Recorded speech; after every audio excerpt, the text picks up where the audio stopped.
大家好，我是超子。上次教大家做了糖醋蒜，很多朋友私信我说想学腌咸蒜。今天给大家分享一道酱油蒜，酱香浓郁，开胃下饭，做一次吃1年。我会把2种腌蒜的配方打在公屏的后方，大家一定要耐心看完。新鲜的紫皮大蒜去头去尾，剥掉外面的2层老皮。另一个盆中放入一些凉白开或者纯净水，加入一些盐，搅拌均匀。处理好的大蒜放入盐水中浸泡4个小时以上。经过盐水浸泡，可以去除大蒜的辛辣味，切记要用凉白开或者纯净水浸泡。以5斤大蒜为例，盆中放入1000毫升酿造酱油，500毫升生抽酱油或者味极鲜酱油，再放入60克冰糖。无油无水的锅中放入2颗八角、10粒花椒、2片香叶，在锅中开小火煸炒，把香料煸炒出香味。香料炒香以后，倒入刚才调好的酱油，开大火把酱油汁烧开，烹出酱香味。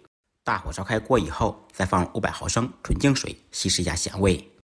再次开锅以后，放入500毫升米醋，醋呢最后放得早的话容易挥发。再次开锅以后，关火晾凉备用。浸泡好的大蒜根部朝上，用力甩出水分，放到一个带孔的容器里面控下水分。家里面有太阳的话，在太阳底下暴晒1个小时。没有太阳，借牛顿之力晾1-2个小时。向邻居借一个无油无水的罐子，晾好的大蒜放到罐子里面，尽量压实一点。切记放大蒜时手上不要沾生水，保持干燥的状态。酱油汁彻底晾凉以后，倒入罐子里面。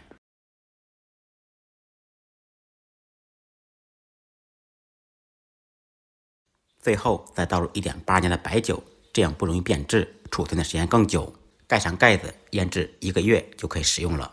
腌好的酱油蒜酱香浓郁，开胃下饭，放1年都不会坏。右边罐子是我前2天做的糖醋蒜，现在已经能吃了。想学的朋友可以在我主页搜索一下。感谢您的支持点赞，再忙再累记得按时吃饭。下期视频见，拜拜。